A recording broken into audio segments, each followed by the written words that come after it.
Está começando o Jornal da CUT, Central Única dos Trabalhadores. Cerca de 5.000 pessoas participaram na última sexta-feira do Ato pela Mobilidade, realizado na Avenida Paulista, em São Paulo. Com alegorias, num trajeto por ruas de grande circulação em São Paulo, manifestantes protestaram contra a lotação de trens e metrôs, sucateamento da frota de ônibus e reivindicaram tarifas mais acessíveis e integração no transporte coletivo. Os pedágios mais caros do Brasil também foram motivo de protesto. Durante a mobilização, foram colhidas assinaturas propondo a implantação do bilhete único em toda a região metropolitana de São Paulo, medida que reduziria significativamente o impacto da tarifa na renda dos trabalhadores. Atualmente, o bilhete só atende a população da capital e das cidades de Guarulhos e Campinas. Quem está na região metropolitana está vivendo um caos, está vivendo um apagão no transporte coletivo de São Paulo. E não é por falta de dinheiro, é porque não houve prioridade, não houve planejamento, não houve vontade do governo do estado de São Paulo em investir em transporte público. E aí dizer que aumentou demais os empregos, as pessoas estão trabalhando e por isso tem que tomar mais ônibus, tem que tomar mais metrô, isso é falta de responsabilidade. Isso teria que ser tratado como crime hediondo, porque as pessoas estão perdendo salário, estão perdendo benefícios, perdendo abono, porque está chegando atrasado nos seus empregos. E quando chega atrasado no emprego, se não perde o emprego, perde a cesta básica, perde o abono. Então, todos estão perdendo, as empresas estão perdendo, por irresponsabilidade do governo do estado de São Paulo. Então, a CUT e os movimentos sociais têm que fazer essa manifestação, não só uma manifestação, nós temos que desencadear um movimento no estado para que seja cobrado a responsabilidade do governo. Eu acho que o transporte aqui em São Paulo poderia estar melhorando em muito.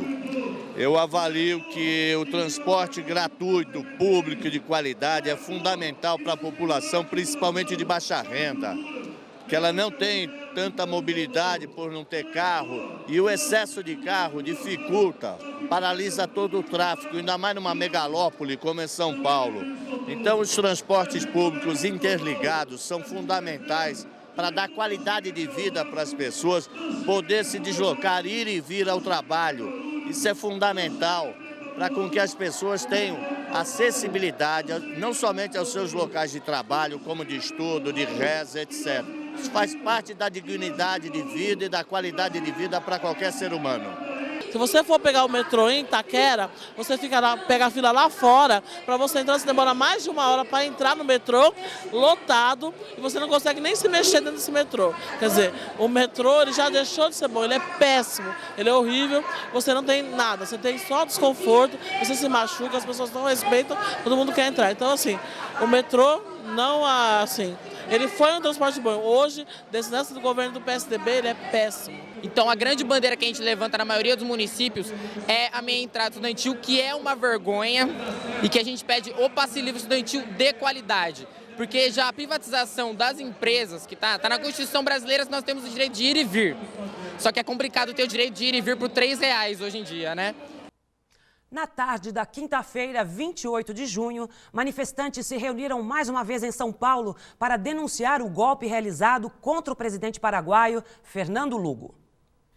A manifestação foi realizada na esquina da Avenida Paulista com a Rua Augusta, em frente ao Gabinete Regional da Presidência da República, e contou com a participação da Central Única dos Trabalhadores e outras entidades que defendem a democracia nas Américas. João Felício, secretário de Relações Internacionais da CUT, representou a central. Alerta, alerta, alerta que camina, la lucha de los pueblos por América Latina.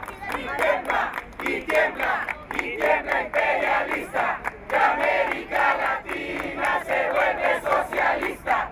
Y tiembla imperialista, que América Latina se vuelve socialista. E o nosso papel é denunciar a sociedade, não somente aqui no Brasil, mas em todos os países, e é isso que os movimentos sociais estão fazendo, de que lá houve um golpe.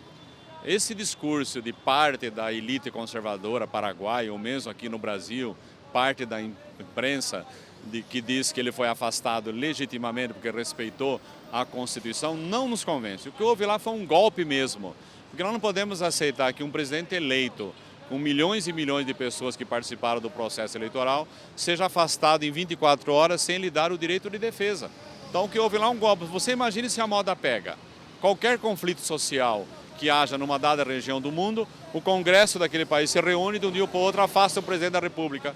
É necessário que nós compreendamos, inclusive, que conflitos sempre existirão na democracia. E é justamente na democracia que existe conflito. Nas ditaduras é mais difícil o conflito, porque existe uma ditadura sangrenta, assassina, como nós já tivemos em outros momentos na história do nosso continente.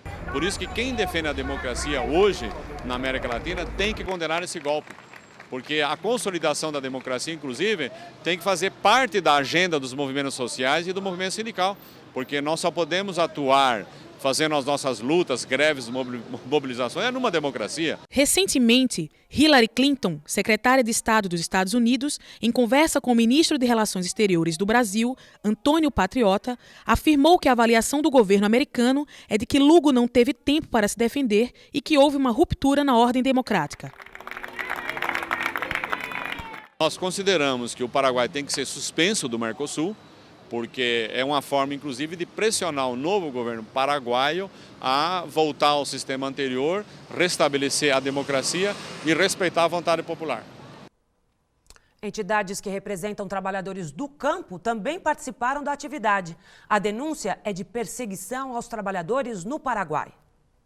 O Paraguai vive um problema agrário gravíssimo, na qual tem um conflito dos camponeses sem terra com os latifundiários e as empresas transnacionais, especialmente a Monsanto, que quer impedir o avanço da reforma agrária, o avanço da organização dos trabalhadores sem terra. Então nós estamos solidários e esse ato é justamente para denunciar a ação dos golpistas do Paraguai, denunciar a participação do latifúndio nessa articulação para derrubar o presidente Lugo, e nós vamos fazer atos e mobilizações como essa nos próximas semanas, nos próximos dias, justamente para denunciar e chamar a atenção da sociedade brasileira.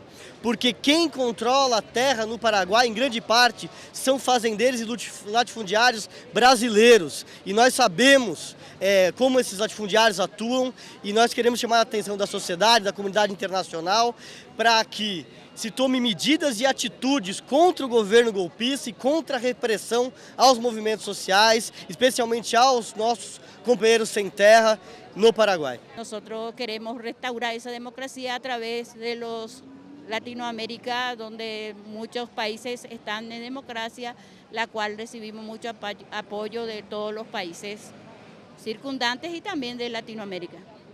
E esse ato ele surge da nossa convicção, né, de que não podemos aceitar o precedente de um golpe bem próximo do nosso país, em nosso continente, né?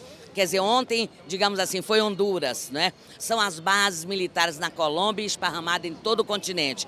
E agora um golpe travestido de legalidade, né? É um golpe porque acusações genéricas sem necessidade de provar nenhuma culpa do presidente Lugo, né? E sem tempo de defesa. Na verdade, é um golpe preparado pelas oligarquias latifundiárias do Paraguai e que conta com apoio que serve aos interesses dos Estados Unidos do continente, que querem montar esse eixo, né? Que perpassa o Paraguai, o Chile, a Colômbia, o México, o Panamá, né? Tentando buscar sua hegemonia, uma vez que os governos, né, do nosso continente, na sua maioria, são governos que prezam a paz, a soberania, a democracia e a integração soberana, não é? E evidentemente que nós aqui queremos que a presidente Dilma, que teve uma atitude boa, firme, né, bem como o chanceler brasileiro, mas que dê consequência, não é?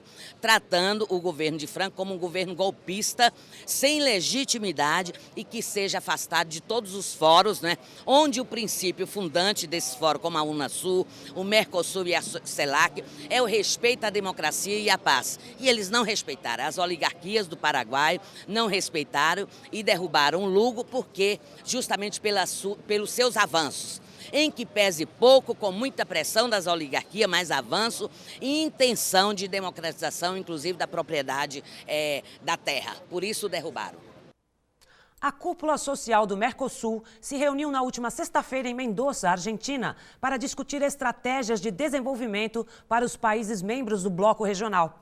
O impeachment de Lugo foi repudiado pela cúpula, da qual participaram cerca de 900 representantes de movimentos sociais e sindicais dos países que fazem parte do Mercosul. A suspensão do Paraguai no Mercosul foi discutida pelos chefes de Estado, enquanto a Venezuela foi admitida no bloco.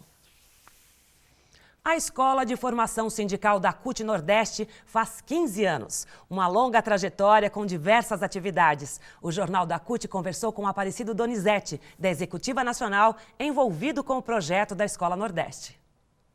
Eu acho que são dois projetos importantes que eu sei que lá está acontecendo. O primeiro deles é a capacitação e a discussão e o debate sobre o conceito de trabalho decente. Então, esse é um tema novo, não é que é um tema novo, um tema até que vem sendo discutido bem na OIT, mas dentro do Brasil nós não temos esse conceito de trabalho decente. Então, o empresário tem o seu conceito de trabalho decente, os trabalhadores têm o seu conceito e o governo tem o seu conceito. E a Escola Norte e Nordeste, como todas as outras, em especial a Norte e Nordeste, está fazendo um debate para nós chegarmos à conclusão que trabalho decente é esse que tanto nós falamos. Então, esse é um primeiro papel. E o segundo é uma experiência nova, que é a Escola Móvel. Então, a Escola Móvel, todos esses programas que eu falei anteriormente, eles são centralizados. Então, nós reunimos cursistas, dirigentes sindicais, dentro de uma sala de aula, dentro de um espaço. E a Escola Móvel é uma experiência que ela vai até aos trabalhadores, aos dirigentes, principalmente no Norte e Nordeste, que é grande, as regiões, e principalmente se trabalhar no setor dos rurais, que não são tão comuns como os privados. Então, a Escola Nordeste, a Escola Móvel, tem esse papel de ir aonde estão os trabalhadores, em especial os rurais. O novo ministro do Trabalho, Brizola Neto, visitou a sede da CUT na última sexta-feira. O caráter do encontro com os dirigentes da central estabelece um canal de comunicação entre as centrais sindicais e o Ministério do Trabalho. Desde a nossa chegada ao Ministério do Trabalho, que é dar ênfase ao diálogo social, fazer a construção da agenda do Ministério, das políticas públicas a serem implementadas pelo Ministério do Trabalho a partir de uma ampla agenda de diálogo social. E hoje é um desdobramento disso, a visita às centrais sindicais. A gente veio à CUT, mas a gente foi a todas as outras centrais também, só não foi a nova central, que a sede é em Brasília, dando continuidade a esse processo de consulta para a construção das diretrizes das políticas públicas do Ministério do Trabalho. Acho importante o ministro fazer esse conjunto de visitas às centrais sindicais, mostrando uma preocupação em ouvir dos trabalhadores a nossa principal preocupação com os desafios que nós temos pela frente, para além da nossa pauta sindical mais imediata, que continua sendo aquela pauta que ainda não foi destravada no Congresso e no Executivo, como, por exemplo, a redução da jornada de trabalho, o fim do fator previdenciário, as questões relativas à regulamentação da terceirização, que continua precarizando as condições de trabalho no Brasil. Para além dessa pauta mais imediata, que é fundamental que tenhamos apoio do Ministério para dentro do governo e para dentro do Congresso Nacional, a visita também serviu para a gente discutir um pouco das estratégias e do debate que a gente quer ver pela frente sendo levado pelo Ministério. E eu estou falando, por exemplo, de manter e continuar esse processo de acordos nacionais que a gente vem construindo. Fizemos o da cana-de-açúcar, o da construção civil. Nós temos, por exemplo, a área têxtil, que é um setor essencial para a gente debater a questão da luta contra o trabalho escravo, o trabalho infantil, na cadeia produtiva da indústria têxtil. Nós estamos falando de grandes lojas que vendem roupas, mas que, na verdade, na cadeia produtiva são roupas confeccionadas por trabalho escravo, por trabalho infantil, por trabalho de imigrantes, pessoas sem condição de moradia, sem condição de direitos trabalhistas. Então, acho que essa é uma pauta muito positiva para a agenda dos trabalhadores. Também a questão de um acordo nacional dos hotéis, turismo, a hospitalidade, ou seja, olhando para o debate que nós temos pela frente dos grandes eventos, chamados grandes eventos, como Olimpíada, como a Copa do Mundo, também esta é uma área que merece um tratamento especial por parte do governo, e nós tivemos a oportunidade de fazer e colocar isso na pauta com o ministro. O O IBGE divulgou na última sexta-feira a pesquisa Características Gerais da População, Religião e Pessoas com Deficiência, integrante do censo de 2010. Mais da metade das pessoas está fora do mercado de trabalho. No total, mais de 44 milhões declararam possuir algum tipo de deficiência. Delas, 23 milhões e 700 mil não têm emprego. Outro dado da pesquisa é sobre a remuneração. 46% daqueles que estão no mercado de trabalho ganham até um salário mínimo ou ainda não têm rendimento. Foi anunciada pelo governo na sexta-feira a prorrogação por mais 2 meses da taxação reduzida sobre produtos industrializados, IPI, para a linha branca e por mais 3 meses para móveis, laminados, papéis de parede e luminárias. A indústria e o comércio, como contrapartida, se comprometeram em repassar a redução ao consumidor e manter níveis de emprego. E o Jornal da CUT fica por aqui. Até a nossa próxima edição.